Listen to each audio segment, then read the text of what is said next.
But with all of that said, SK Telecom right now are a fucking disgrace. In the LCK, they are in 7th place. They have won 4 series out of 10 played. And in maps played, in terms of games, individual games, they have lost 5 games more than the team above them in the rankings, 6th place KT Rolster. 5 games more they've lost. Their wins, who are those 4 series wins against? Oh, they won against BBQ Olivers, Jin Air, MVP. In case you're wondering, those are 3 teams that are at the bottom of the league, below SK Telecom. And they've lost games to MVP all over the place. What's their 1 series win aside from that? KT Rolster, the team just above them in the rankings, but still significantly better than them overall. And that was the outlier. And people will go ahead and speculate. There's the whole KT Rolster curse where somehow they just never perform, even if they are the better team. When they're against SK Telecom, they fall apart mentally. Take that out of the equation, that's the outlier. The rest of it's beating shit teams, sometimes not even beating them by that much, and sometimes occasionally losing games to them and being way worse than the rest of the league. And the problem here is if this was just the beginning of the split, and this was one-off split, and you say, well, the rest of the record's spotless, they'll come back, they'll rebuild it, there's just something going on with the meta at the moment. But look at the spring split, when there was no different meta, when the results were same, and we've had a carryover from then. Because in the spring split, they ended with a 9-9 record, but that was good enough somehow to make 4th place and get into the playoffs. He seems to sub in players, whereas in the past, yes, he had Faker carrying him as a fucking crutch. He managed to do some clever subs in the past where he'd make use of someone in one very specific way, but wouldn't rely on them as a starter, but then could offset the strength, could offset the weakness of a starter and still make their strength shine, but their weakness not impact the game. That was genius. What he's doing in 2018 is just destroying all of his starting rotation's confidence and making them look like they can't do anything. And now he's just got a bunch of garbage players he just throws in. What does he just have a fucking spinner to see who goes in the game now? And what is he doing with his comp decisions? Is he not aware Faker could carry some of these games? I'm sure there's some bullshit logic like, yes, but we would never win LCK that way, so we've got to develop the players and play a long-term goal and build them up, and that's not working, homie. Right now, if you want to keep your job, you better start winning tomorrow. And you've got one player, well, you've got 2 in terms of Bang as well, but you've got one player you absolutely tomorrow can rely on to potentially win some games and actually do something in this fucking squad. Then you've got to add in, you're mistreating the only player who's been super loyal to you and consistently excellent in Faker. You use him as a crutch. You use him to cover other people's holes. That's not being a coach. Using your best player to cover all the flaws of the weakest players, but never win the game doing it, and in doing so make your best player look worse as well as all the rest looking shit, even while someone acts as a crutch for them. What the fuck is this? I mean, fair enough. I can't blame you for the Peanut recruitment. I thought that was going to be a very good one. But beyond that, especially once he's gone, get a fucking jungler and actually change your jungle philosophy. Learn how to jungle in the modern last 2 to 3 years, not just have Faker cover your ass because you don't know how to do it and you're just messing with the subs, which was clever, but it only worked because you had Faker, the best player ever, who could play in a way that no one else can play in the fucking game. You never look at scoring, it was his mechanics that won the game. To me, in that sense, I actually see Score as like the modern day Dandy, you know. He's just doing everything flawlessly, but he's not the guy like a Kakao or something who'll do some crazy outplay. It's just, he doesn't need to because he's in the right places, he's supporting his lanes. So I think actually, for me, the jungle position is one of the biggest mismatches in this, in the two teams.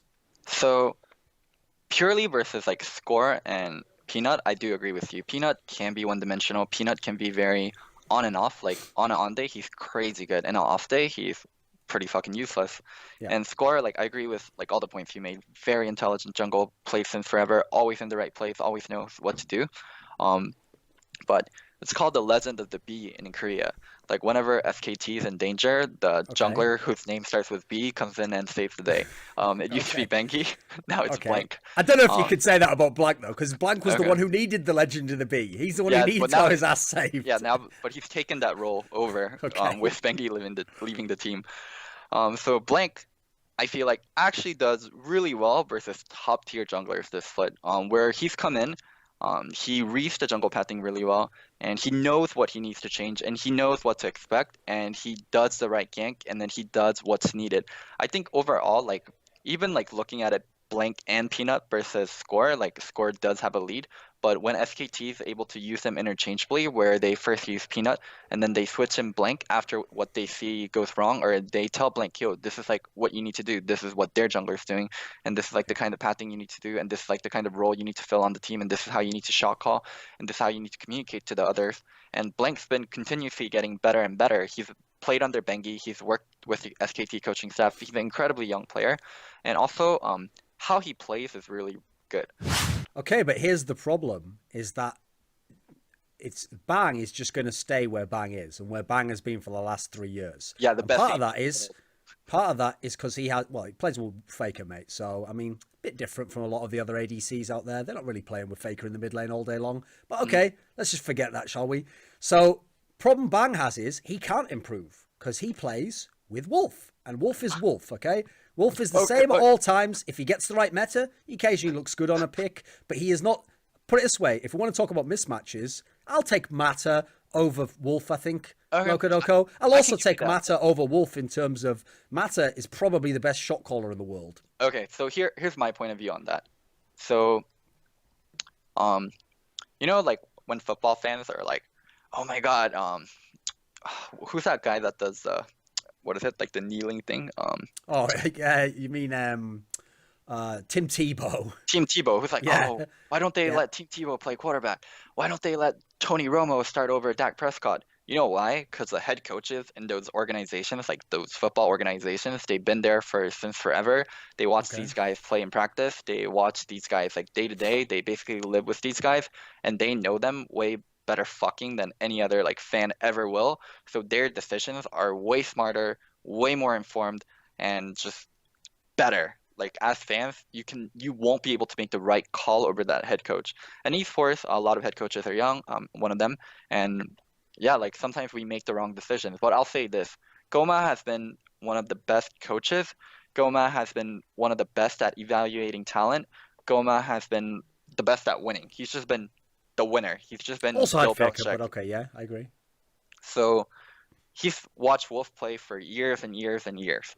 He's watched Mata play for years and years and years.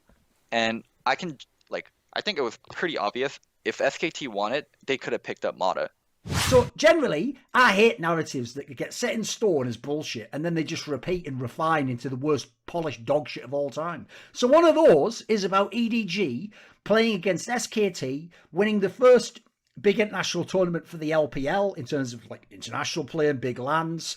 And more importantly, it wasn't just EDG winning, it's that Faker lost, SKT lost, and the nature of the draft and the champion that Faker played makes people say Faker lost, Faker was countered, Pawn was better than Faker, EDG was better than Faker, EDG was better than SKT, EDG outgamed SKT, all this jazz.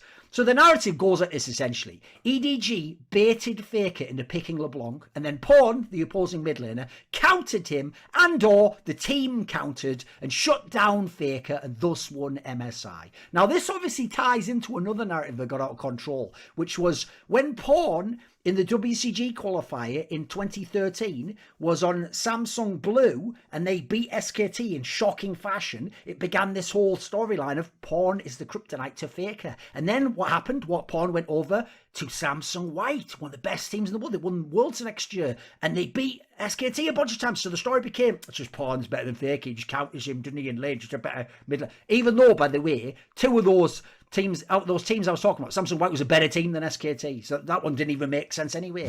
34 minutes in, so remember, we're only going 12 minutes after I said he was 2-up, 0-2 up. Faker gets a kill and is 4-1-3. That's his score at the moment on LeBlanc. 2 minutes later, they catch Faker with a big kill when basically SKT is desperate and has to go and try and stop a Baron that's happening. The score was already 20-9 in kills for EDG. They had a gold lead of 10k and they get the Baron and then they kill Faker. Game ends 1 minute later. Now, if you think this was all about Faker fucking up or Faker not being able to do anything in the game or the entire draft of the other team so genius or Pawn specific, it isn't. That just isn't what it is. Like, you have to go watch the game. This is a bonk fucking nonsense nonsense narrative retconned onto it. Now, yes, if you look at some of the champions they picked and the order they picked them in, it was very shrewd by Aaron from EDG. I have a lot of respect for him from his time in WE. I think certainly Pawn did pick the Morgana as a counter. It just didn't end up being that necessarily impactful as a raw counter. It was actually that Faker's team played like shit, including the other traditional carry roles. He played great, but even then he had to gamble on the Soul Seal and did that one mistake. And aside from that, he does a very good job in the game. Like, I remember, the only reason they lose this final is because this fucking guy, Koma, the coach, didn't let Faker play the first 3 games. The greatest player of all time. By the way, probably the League of Legends player of 2015. But that's the fucking scenario SKT was in at the time. So the actual hubris is Koma's, you idiots! Koma even tells him to pick LeBlanc. None of this makes sense how it's characterized. But at the moment, the way he is using Faker, his star player, his franchise player from the day he got there, is actually, in a sense, ruining esports history. Now, that might sound like hyperbole. Like, yes, he's not, like, ruining all of esports history and now it's meaningless or it'll never be any good. But in his particular area of the world, where Koma, his kind of area that he has agency, where he rules his little realm of esports history, which happens to be a very important one, he is ruining it in a very real sense. And what I mean by that is, in League of Legends history, you look at Faker, and Faker is not just the best player. He's not just the best player positionally. He's not just the best player in history. He is the best player in history at his position as a player by far in League of Legends, probably that we'll ever see. I actually did a video about this entirely. I'll put it like up here or something. And it's extremely significant that you get to see the full career of Faker, that you get to see him play all these games. You get to see him play all his peers and the people that you always wonder, how would that guy do against Faker? And that you get to see him in all the big games. Because, like I say, he's not just the best player, he's not just the best player right now. He's the best player ever. And here's another point. He's now seemingly back at full peak level play. Like in 2013, yes, he was unbelievable. His level was out of this universe. So in fact, I've always said this. What's hilarious about this whole situation is that the very fact that it's working half decently right now is why Koma is fucking up. Because the only reason it's working right now is because Faker is the greatest player of all time, in his peak still, and so far above everyone else, that he actually is one of the only players who really can be brought in and pretty much win a game on command when needed to, like if you're down at an elimination point. Even the other great players in the world, you couldn't bring them in almost. I mean, some of them to a degree you almost could, but you still couldn't guarantee with some of the others that you could bring them in series play and just say, play this one game now, mate. You haven't played any games today, but play this one game and know they could win. Even great players need the full best of 3 or need a best of 5 so that they can have a couple of games, fuck up this champion, but they pick differently next time, see how the opponent's adapting to them, they adapt to that. Faker's so good like that, he can just come in sometimes and play that last game and win the whole thing on whatever champion he picks. That's like, what's funny is he's making the concept work to a degree, but the fact that he's making it work, which shows how great he is also why we need to see him in the full best of 5. We need to see him play more games. So as much as you can diss Bengi, which I think is accurate, by the way, I used to tilt so hard when people were pushing the narrative of like, it's the Bengi and Faker story. I'm like, well, damn, I don't know about that one actually. Like, let's wait. And I was so glad when the Peanut came in at SKT and at least won like MSI, etc. and LCK. I was like, oh, turns out you didn't need this Bengi guy. But the one thing you can have to give him credit for is he did win a lot of the clutch games, right? So this is surely something about, like, SKT clearly wasn't, like, if you had to pick on paper with no championship final, who's the team who would win the most games out of the next 40 played? You'd probably pick the Rocks Tigers, but SK Telecom did win all the playoff matches that mattered. So what would you say on that angle? And does that tie into Bengi's kind of persona in that time? So I guess Bengi gets rewarded for SKT not being able to scout junglers well. Like, that's kind of the way it goes. But if we're talking about this angle of like, they won, but at the same time, was Bengi that good as a player? One part that I always found weird, and I had begrudging respect for it because they won all the championships, so you can't really say that someone's entirely wrong if they did win the World Championship in LCK, etc. But the part that I always found very weird is if I think of any team game in esports, any team sport I've ever followed, if you have a very, very strong weapon, in fact, if you have the best weapon, like you have the best scorer in a particular position or the best overall player in some way, you nearly always build your entire team around emphasizing his strength and using his strength to win the game. So I always found it a bit unusual that SK Telecom almost like traded Faker's strengths in exchange for other people's kind of like weaknesses on the map not being as prevalent. Oh yeah? You and whose army? Well, how about the Skrilluminati for one? They're the people who support my content. This video was kindly supported by The Concept, Matt, Pugnatio, Rajcula, Toucan, Jensen Goh, Tosh, Jasun, Banediesel, Animosity, and you know it, everyone does. A special thanks goes out to my main man, Jerky's Minion, for the long-term support. Do you want to ask a question for my AMA videos? Would you like teasers? Find out what upcoming guests I've got? You want to suggest a topic or a guest? Maybe you want to be part of one of those 1 hour lengthy online discussions I do where the topics are set by you. Well, if any of these perks or more tickle your fancy, I think you know what to do by now. Put your money where your mouth is and join the Skrilluminati, where Patreon link in the description below.